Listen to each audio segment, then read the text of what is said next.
قال انی جاعلک للناس اماما قال ومن ذریتی قال ابراہیم علیہ الصلوۃ والسلام اجعلنی اماما، مجھے بھی امام بناؤ، واجعل من ذریتی اماما، میری ذریت میں سے، خیال کر لینا ترکیب نہ گر یہ کہ خراب نہ ہو جائے، جاعل اسم فاعل اور اللہ کو کاف اس کا مفعول اول ہے، اس کی طرف مضاف ہے، اماما مفعول ثانی ہے، اور للناس اس کے ساتھ میں آپ کو مقتدا بنا رہا ہوں توحید میں اور اللہ آپ کو ادلہ توحید میں، استدلال میں یا اصول اور فروع کے اندر۔ قال ابراہیم علیہ الصلوۃ والسلام، ابراہیم نے فرمایا اجعلنی اماما، مجھے بھی امام بناؤ، واجعل من ذریتی، میری ذریت میں سے بھی امام بناؤ۔ قال اللہ نے فرمایا لا ینال عہدی الظالمین، میرا عہد امامت والا میرا وعدہ ہے، یہ ظالمین اور مشرکین کو کبھی حاصل نہیں ہوگا۔ یہود و نصارہ پکے مشرک ہے، اس لیے کہ وقالت الیہود عزیر ابن اللہ وقالت النصارى المسیح ابن اللہ، ظاہر ہے کہ خلق خدا کو، انبیاء کو اللہ کے ابنا بنا رہے، تو مشرک اس سے بڑھ کر کے کیا ہے؟ اس لیے میرا عہد امامت یہ، ہاں یہود میں سے جو اللہ آپ کا بھلا کریے کہ کیا کریں گے، جو ظلم نہیں کریں گے، یہاں لا ینال عہدی الظالمین المشرکین، شرک نہیں کریں گے، ان کو بنا دیں گے، اور اللہ نے بنا دیا یہود میں سے، سمجھے بھائی، یہود اور نصارہ میں سے بہت سو کو یہ کہ اللہ نے امام بنا دے۔ قال لا ینال عہدی الظالمین، یہاں شیعہ حضرات وہ تقریباً 3-4 صورتیں بناتے، ایک یہ ہے کہ مکمل ظالم ہو اول سے لے کر آخر تک، عام ظلم کرے یا شرک کرے اس کو نہیں ملے گی، اس کو امامت نہیں ملے گی۔ دوسرا یہ ہے کہ اللہ آپ کا بھلا کریے کہ آخر میں اس کی زندگی کا آخر ظلم ہی ظلم، ایسا آدمی یہ کہ امامت اور اس کو بھی نبوت نہیں ملے گی، سمجھ شریف میں ہے کہ تیسرا یہ ہے کہ ابتدا ظلم کیا، آخر میں اس کو توبہ کیا، یہ لوگ کہتے ہیں اس کو بھی نہیں ملے گی۔ چوتھی نمبر یہ کہ کبھی بھی ظلم نہیں کیا ہے، کبھی بھی شرک نہیں کیا، امامت اس کو ملے گی، وہ حضرت علی ہے۔ ابو بکر نے پہلے شرک کیا ہے، عمر نے پہلے شرک کیا، عثمان نے پہلے شرک کیا ہے، حضرت علی یہ ہے کہ یہ ابتدائی سے کبھی شرک نہیں کیا۔ اشکال آپ کو سمجھ میں آ گیا؟ ایک یہ ہے کہ لم یظلم قطو، کبھی بھی ظلم نہ کیا ہو، جیسے کہ انبیاء کرام علیہ السلام ہوتے۔ ایک یہ ہے کہ لم یظلم فی آخر عمرہ، آخر عمر میں، ایک یہ کہ ایک یہ کہ زندگی بھر ظلم کیا، ظلم کاملا فی عمرہ، اور دوسرے ظلم فی آخر عمرہ، تیسری صورت یہ کہ ظلم فی بدایت عمرہ و تاب فی آخر عمرہ، ابتداء ظلم کیا، آخر میں توبہ کیا، اور چوتھا یہ کہ لم یظلم قطو، کبھی بھی ظلم نہیں کیا، ھذا ہوا سیدنا علی بن ابی طالب، یہ علی بن ابی طالب ہے، اس لیے وہ امام بن سکتا، باقی کوئی نہیں بن سکتا۔ اشکال آپ کو سمجھ میں آ گیا؟ اور انبیاء ہے اور علی ہے، آئے مسئلہ سمجھ؟ تو یہ خود ساختہ ان کی اپنی تقسیم ہے، خود ساختہ اپنی تقسیم ہے، سمجھی؟ خلافت کے لیے، عام خلافت کے لیے قرآن کہتا ہے یعبدوننی لا یشرکون بی شیئا، آیت استخلاف، یہ تقسیم انہوں نے خود کی۔ وعد اللہ الذین آمنوا وعملوا الصالحات منکم لیستخلفنہم فی الارض کما استخلف الذین من قبلہم ولیمکنن لہم دینہم الذی ارتضی لہم ولیبدلنہم من بعد خوفہم امنا یعبدوننی لا یشرکون بی شیئا، کہ مستقبل میں میرے ساتھ میری عبادت ہمیشہ کریں گے، مضارع یفید الاستمرار فی المستقبل، کہ ہمیشہ عبادت پر رہیں، یعبد لا یشرکون بی شیئا فی المستقبل، مستقبل میں میرے ساتھ یہ کہ اللہ آپ کا بھلا کہ شرک انہوں نے، باقی کسی نے ابتداء پہلے یعنی اسلام پہنچنے سے پہلے شرک کیا، اب توبہ کیا ہے، التائب من الذنب کما لا، وہ خلیفہ بن سکتا ہے، وہ امامت مطلقہ عام امام بن سکتا ہے، سمجھ شریف؟ نبی نہیں بن سکتا، نبوت تو ظاہر ہے کہ وہ اختیاری چیز تو ہے ہی نہیں، وہ تو اللہ کی طرف سے ایک وہب ہے،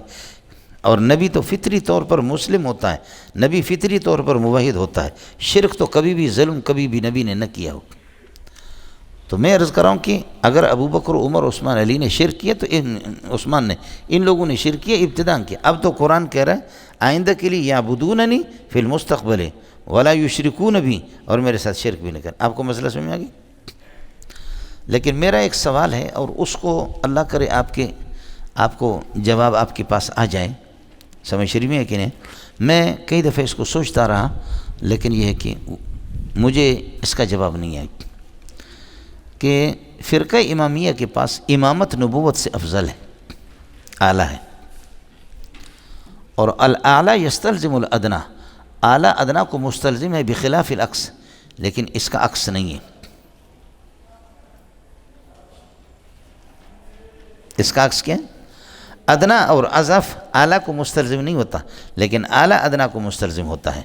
دیکھیے مکہ جب میں نے مارا، یہ اعلیٰ ہے، کبھی ہے، مکہ مارا تو انگلیاں خود بخود لگی، اس لیے کہ انگلی 1 2 3 4 5 یہ تو اس مکے کے اندر ہے۔ ان المکہ عبارت عن الانگلیات الخمسۃ، سمجھتے ہیں؟ جب مکہ لگا تو انگلیاں لگی، اعلیٰ ادنا کو مستلزم ہے، لیکن الادنا 2 انگلیاں اگر کسی کو ایسے مار دی تو مکہ نہیں مارا، سمجھے؟ ادنا لا یستلزم الاعلیٰ۔ آیا سمجھے کہ اس فرقے کے ہاں امامت الی یوم القیامت، امامت الی یوم القیامت جاریۃ جاری ہے، ایک امامت ان کے ہاں ہے، امام معصوم عن الخطا۔ دوسرا مقدمہ یہ ہے کہ الامامت افضل و اعلیٰ من الخلافت، خلافت وغیرہ سے، نبوت سے بھی امامت افضل ہے ان کے لیے۔ تو امامت جب افضل ہے، امامت مطلقہ کاملہ اور اعلیٰ یہ جب موجود ہے، یہ اعلیٰ اور اقویٰ جب موجود ہے تو نبوت خود بخود موجود ہے۔ اس کا مطلب یہ ہے کہ ختم نبوت نہیں ہے۔ یہ اشکال مجھے پیش آیا، میں نے اپنے بہت سے یہ ختم نبوت والوں کو بھی میں نے کہا، ان سے میں نے کہا کہ اس کو سوچو، سمجھ شریف میں ہے کہ نہیں؟ یہ ختم نبوت والے تو ہے ہی جاہل ہے سارے، سمجھ شریف میں ہے کہ اس طرح باہر کے ملکوں میں جا کر کے اللہ آپ کا بھلا کرے، ٹکٹوں پر جانا وہ کرنا یہ تو ہے، لیکن اس پر میں نے کہا کہ اس کو سوچو آپ لوگ، آپ میں سے اگر کسی کے آپ کا کوئی استاد سے کسی سے رابطہ ہو جائے پھر مجھے بتا دینا، سمجھے بھائی جان؟ کہ یہ ہے کہ امامت جب اعلیٰ ہے تو یہ کہ الاعلیٰ والاقویٰ یستلزم الادنا، امامت جب یہ اس صورت میں جب کہ اعلیٰ، اور امامت عام مطلق ہے، یشمل الخاص وغیرہ، ہمارے ہاں یہی ہے، وہ عام ہے، اس میں کوئی اشکال نہیں ہے۔ میں اس مذہب کے مطابق کہہ رہا ہوں کہ جو امامت کو اعلیٰ سمجھتے، سمجھ شریف میں، ورنہ امامت عام مطلق ہے، فکل نبی امام بدون العکس، لیکن اس کا عکس نہیں، کل نبی امام تو ہے لیکن وکل امام نبی ایسا نہیں ہے۔ امامت عام مطلق ہو جائے تو پھر کوئی اشکال نہیں ہے۔ اشکال مجھے اس بنیاد پر تھا، یہ میں اپنے معلومات کے لیے معلوم کرنا چاہ رہا ہوں، سمجھ شریف میں ہے کہ نہیں؟ اگر آپ میں سے کسی کو، چونکہ آپ لوگ مناظرہ پڑھتے رہتے سمجھ شریف، تو یہ بزرگوں سے معلوم کر کے مجھے بتا دینا کہ اگر امامت کو اعلیٰ سمجھا جائے، سمجھے، تو پھر آپ یہ ہے کہ پھر قادیانیت اور دوسروں کی تکفیر کے پیچھے پڑ گئے، تو اس سے پھر غافل آپ کیسے ہو گئے؟ اور اگر امامت کا کوئی اور معنی ہو، میں نے ابھی تک پڑھا نہیں ہے، سمجھے بھائی جان، اور ہو سکتا ہے کہ اس کو کوئی شیعہ وہ بھی اس کو سن لے، مجھے سمجھا دے، جیسے میں نے یہاں جمعے میں 1 2 مسئلہ، یہ میرا اشکال ہے، علمی مسئلہ ہے، میں نے جمعے میں یہاں 1 2 مسئلے بیان کیا اور شیعوں کے خلاف، تو بعد میں انہوں نے مجھے فون کر دیا کہ یہ مسئلہ ہمارے ہاں اس طرح نہیں ہے، آپ جو بتا رہے ہیں یہ مسئلہ اس طرح نہیں ہے، ہماری تفسیریں 100 بھی نہیں ہے، 200 بھی نہیں ہے، ہزاروں کی تعداد میں شیعوں کی تفسیریں، 20 20 30 30 40 40 جلدوں کی عربی میں، میرے پاس پتہ نہیں کتنی 20 20 30 جلدوں کی تفسیریں پڑھی ہوئی ہے، کتنی شیعوں کی۔ تو بات اس نے بڑی اچھی کی، اس نے کہا کہ اس لیے حضرت اقدس مولانا شمس الحق افغانی رحمۃ اللہ علیہ نے اور بہت سے لوگوں نے لکھا، سمجھے، مولانا محمد نافع رحمۃ اللہ نے اس کا جواب دیا کہ شمس الحق افغانی کو شیعوں کی معرفت حاصل نہیں تھے تو کر لینا، اصل ان کی کتابیں دکھا۔ انہوں نے کہا کہ یہ شاذ اقوال ہے ہمارے، اور شاذ اقوال کہتے ہیں کہ ہم آپ کو آپ کی کتابوں میں اس سے زیادہ دکھائیں گے، اور ہے واقعتاً جب ہمارا مطالعہ نہیں ہوتا تو ہم زور لگاتے ہیں، سمجھ شریف میں کہ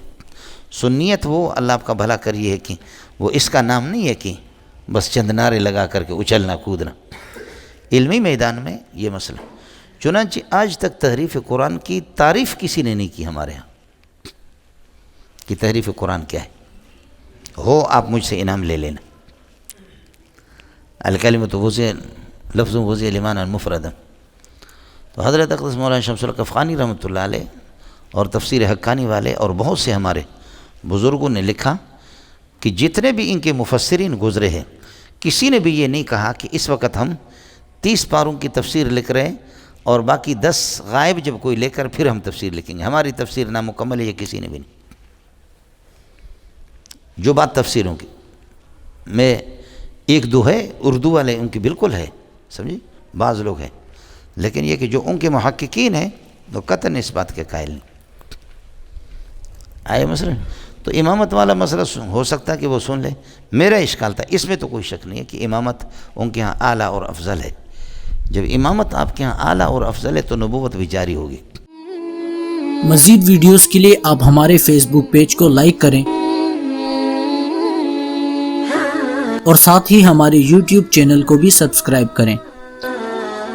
تاکہ کسی بھی ناگہانی کی صورت میں آپ کو ہماری ویڈیوز بر وقت مل سکے.